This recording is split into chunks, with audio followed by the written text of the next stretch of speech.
Hello, Dr. Lewis, and also Francis. I'm not sure in what proximity, temporally or spatially, you're going to both be looking over this.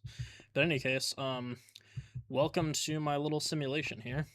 Um, basically, I was trying to think of what medium I wanted to do for my Axe of the Mind project, and initially I was feeling a little uninspired, so I was just gonna draw a diagram or whatever.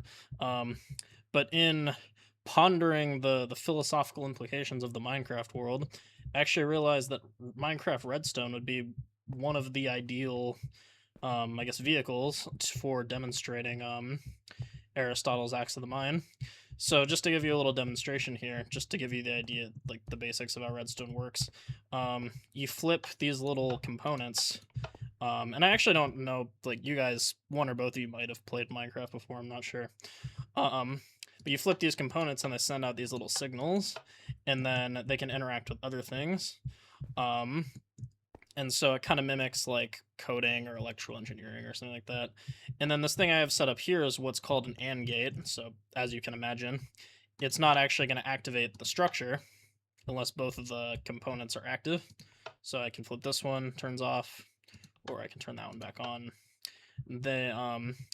And essentially this basic mechanism is the key to the entire structure I've built.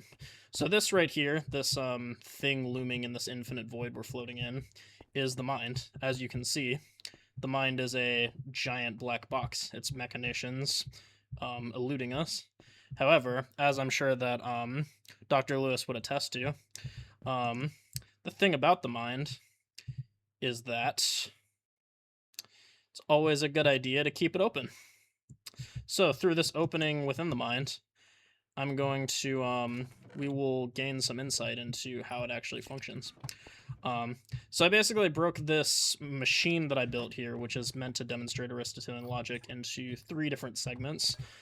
Technically, the second segment takes up both the walls, but it's kind of a flow of information, if you will, from the start to the conclusion.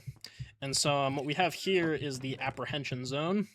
And here we have our little buddy here, the powers of induction, who sorts objects coming in from outside the mind into these little chests that represent the different categories. And so their different items are going to be representing different categories like of understanding. It's not the most efficient all the time, but he checks all the categories. He gets them in there eventually.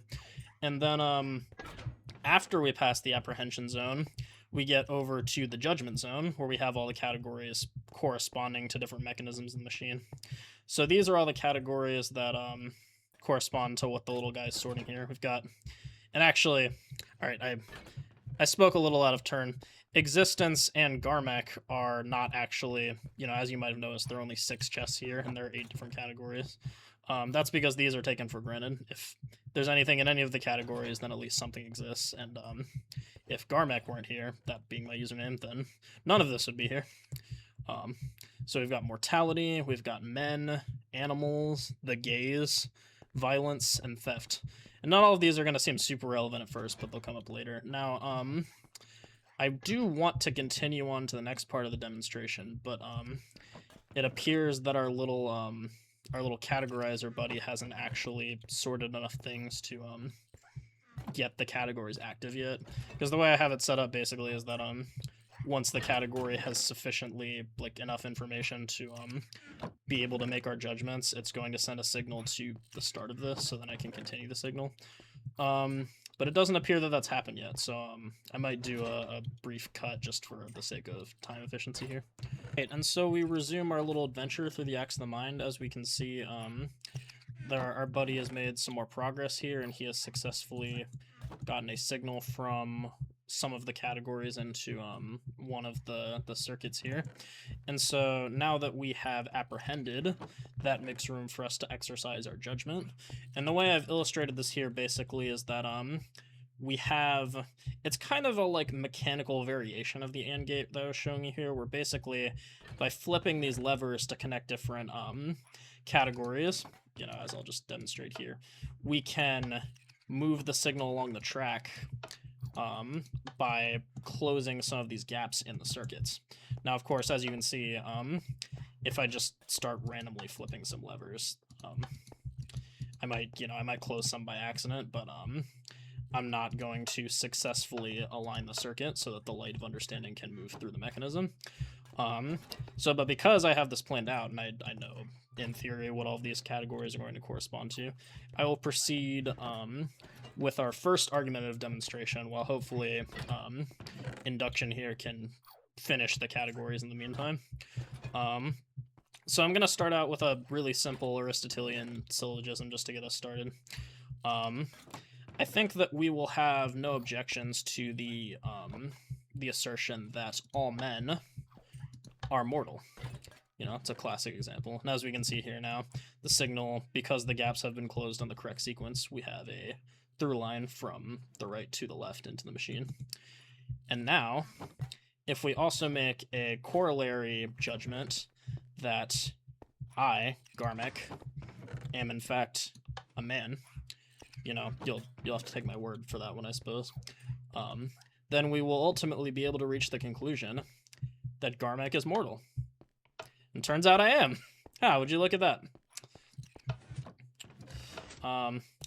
So now that I have established my own mortality, you know, we can see that I'm actually quite hungry. You can see in the bottom right there, my energy levels are very low. And so in order to amend that situation, we'll need to proceed with our second proof. All right, I may have needed to impose another cut there because the process of apprehension has been a bit slower than I anticipated. But nonetheless, our adventure continues. And so in order to amend my my hunger situation, I am going to prove that animals exist, as the presence of other organisms will become the basis of my satiation. And now it's funny, when constructing this proof, I realized, like, the logic, I don't even know if this necessarily follows the format of a traditional Aristotelian syllogism. I didn't even do my propositions correctly. I actually did some research. It seems like there are even some issues with presuming existence as a category to begin with, but for the sake of my machine operating, because I couldn't do the recursive, like, judgment forming apprehensions and apprehensions enabling judgments, like, I didn't really want to, that would have been a whole other ordeal, and this machine was already hard enough to create to begin with. I basically had to distinguish judgment as a form of category relation versus apprehension as a type of category formation. So as we see here, I'm basically showing that I exist because I do. And if I exist, and I am an animal, as I'm sure you would have seen, I am of the animal variety, then we must naturally conclude that animals exist. We've got a variety here. Some of them are a little more nutritious than others, but, you know, we work with what we got here. That will be very nutritious for me in my compromised state. Some of them are getting poisoned by this pufferfish that's flopping around. You know, life. I'm gonna not eat that. Let's hold off on that one. But yeah, in any case, I it was funny. I had originally intended to just kind of ramble through that about, like, the problems of, like, existence as a category and, like, you know, all of that, like, just to kind of hammer home the thing. I got so distracted by all of these creatures just, like, spontaneously, you know, shoehorning themselves into my presence here that I kind of lost a little bit of track of my point. But in any case, I feel like it should be clear to see how there's kind of a synthetic building upon of information here, from simpler bits of information to more complex truth. And it's funny also because something I realized, and I was kind of talking a bit in class about this idea that, like, logic in a sense is kind of circular, because in effect, like, you kind of move from particular apprehension to other kinds of particular apprehension that you just haven't necessarily observed yet. But I think what I realized, and maybe hopefully this device kind of illustrates, is that the truth to be found in the conclusion isn't just about the truth itself, because, like, the ending proposition, like, you could break it down into Garmek is mortal, you could break it down into Garmek and mortal, and then you just have, like, an observation of behavior again.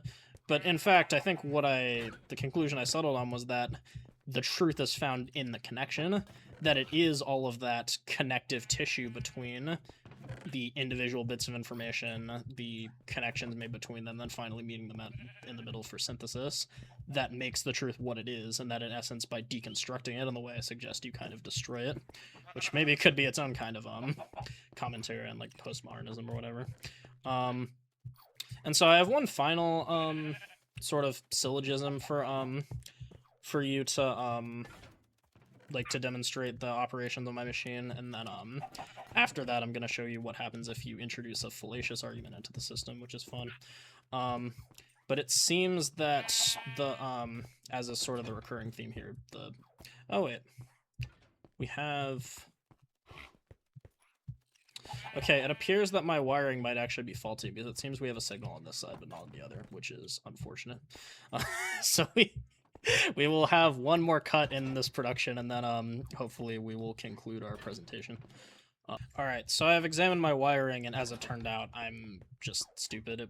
It wasn't actually messed up. I just forgot how my categories actually interacted with each other, and so one of them wasn't as completely apprehended as it needed to be.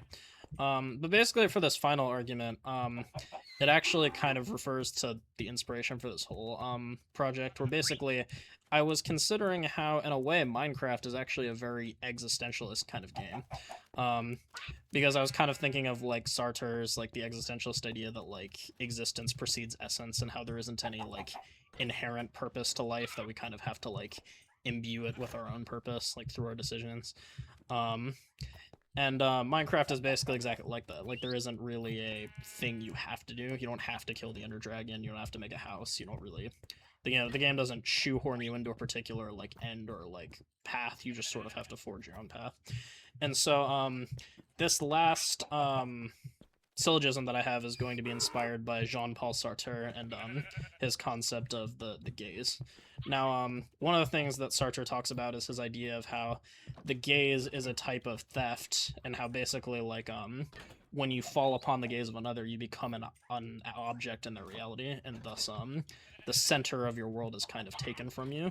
And so Sartre saw the gaze, or the apprehension of one another, as almost an inherently kind of spiritually violent act. And so this last syllogism is meant to demonstrate that. So if we take Sartre's word for it, that theft, or that the gaze is in fact a type of theft, that being that you steal someone's reality by making them an object of your gaze, and theft, as I'm sure we would all accede to, is a type of violence, we must thus conclude that the gaze, as Sartre did, is in fact violence. Oh look, there's Sartre right now. Bonjour, Monsieur Sartre. Comment allez-vous? Where did Monsieur Sartre go? Ah, hi there. As you can see, Mr. Sartre did not appreciate our theft of his reality, and has responded with violence in kind. Alright, so that's been fun and all. And now one thing I guess that might be lingering on your mind is you know, what might have, like, all these argumentation is cool and all, but like you might wonder what might have happened if I had just pressed the buttons to begin with, because, you know, I'm telling you that the machine works a certain way, but like in reality, you know, for all you know, I could have just hooked up these buttons to do whatever I want ahead of time. And so to show, I guess, sort of what happens when we introduce illogic into a system, or we allow for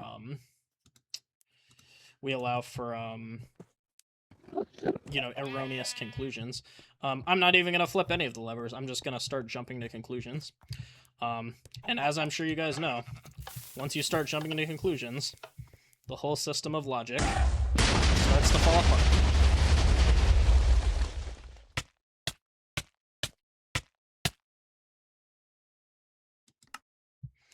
All right, and as we can see, we've completely dissolved the mind and all of the structures therein. And so I hope you've enjoyed this adventure throughout the acts of the mind with me. And if you want to stay tuned, I'll give you a behind the scenes both on how the machine actually works, like in its guts, and also I'll talk about some of the limitations of the machine, and maybe hypothetically what it might have taken to amend them. Although, to be honest, I'm not really sure I'm good enough at Redstone to have even actually fixed them. But anyway, yeah, thanks for watching.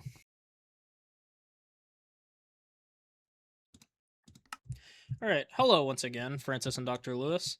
So this is gonna be the kind of part 2 behind the scenes portion of my demo, where I'm gonna kind of open up the black box for you guys, at least, you know, more so than it already is, and just kind of show you like the mechanics behind, you know, what I've created here in case you're interested. Not sure if this will increase or decrease your respect for what I've done here, but here we go. So I'm gonna go ahead and hop into spectator mode. It's just gonna let us fly through walls a little bit, you know, no big deal. And yeah, so as you can see here, this is the layout from the inside, like you saw in the video. This is behind the apprehension zone. The idea is basically because I have different objects that are associated with each type of category that I have, they're going to send a signal into these comparators here, and those comparators basically just take the signal from the categories and then bring them through the judgment circuit so they can eventually reach the conclusion. Now it's kind of funny actually, because originally I put these repeaters here just repeat the signal. It says it in the name, and that helps because the signal actually, like, not only is a finite strength coming out of the chest, but it's even just from like torches and repeaters and stuff, the signal like disperses after a while, so you got to keep like renewing it to get over these long distances. But it's funny because I originally put the first repeater a lot further out, like 10 blocks or so out, and then I realized it would take an absurd amount of items to like actually get the signal that far, so I had to like hastily bring them back, and then like moments before recording, and kind of like work all that out. And then yeah, so you got a better look at the judgment circuits just because this part was a little more central to the demo. You didn't get to see all this stuff underneath, but yeah, basically it's even hard to show these off because it's all pressed up right against the wall here.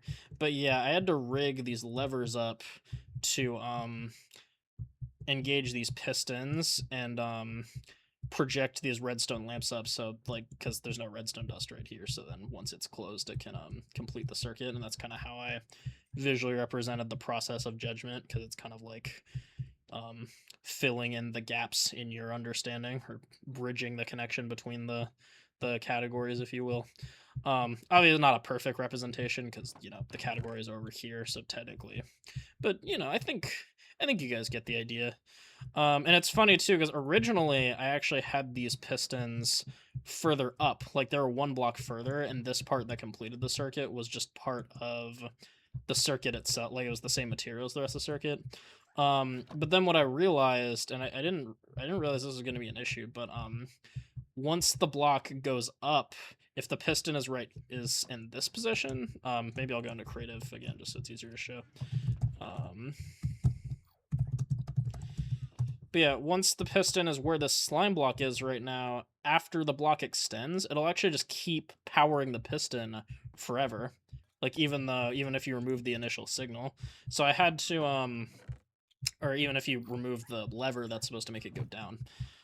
So I had to like bring all the pistons down, and then all the wiring got like even more messed up because I had to start running things like underneath the ground and stuff. You can see how it went on this side too. I think this one might even be like slightly more of a mess.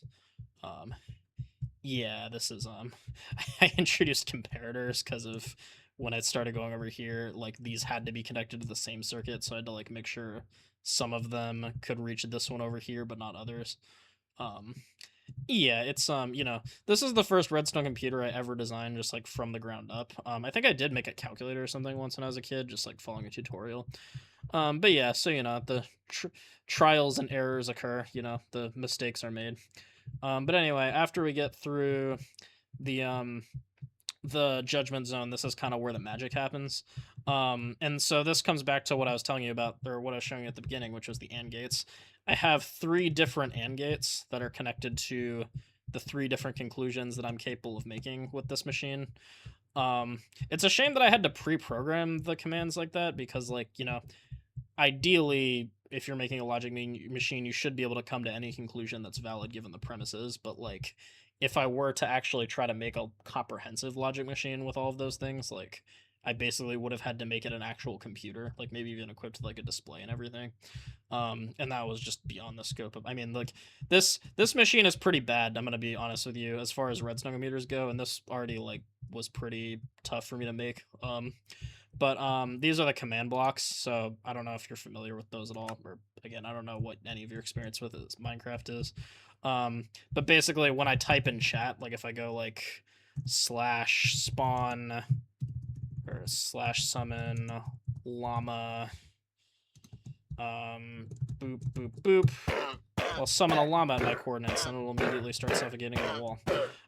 But anyway, these command blocks can basically do that same thing I can do. They can warp reality with the console, but they do it automatically when they receive redstone signals. So the buttons that do the conclusions are all wired to this TNT into a different set of command blocks by default. But then when the judgments come through in the right order to facilitate the proper conclusion, it will change the position of these blocks, so that way it'll actually activate the command block instead of just blowing up the entire mind. And so yeah, I think that just about does it. We now have a llama that inhabits the mine, so you know that's cool.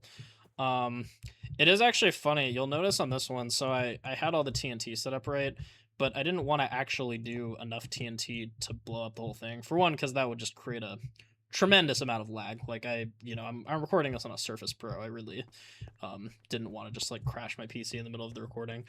So not only it's not enough to destroy the whole cube, but even if it was, these command blocks, what am I trying to say? These command blocks are immune to TNT, so they would have just been floating here, and it would have been kind of awkward even if I'd used more TNT. So what this command block actually does, it's kind of funny. It summons an armor stand at a different location. And so if we just go out here real quick, basically what it will do is it will summon an armor stand way above this island out here. And when it does that, this is so stupid. Why am I showing you? It'll summon the armor stand like way up into the sky, and then it'll fall on this pressure plate right here, and it'll come around. And these command blocks basically just they just like replace all of the blocks of the mine structure with air blocks, so it just like deletes the entire thing after the explosion happens. So you know, there's some movie magic for you.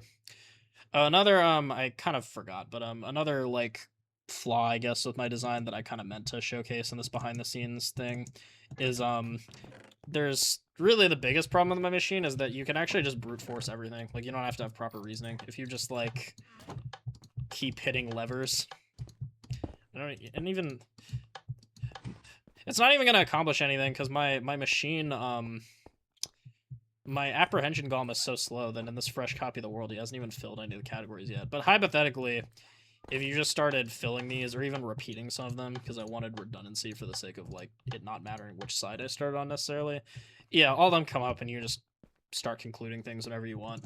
So the end of the video was kind of a lie, you know. You can kind of start jumping to conclusions however much you want.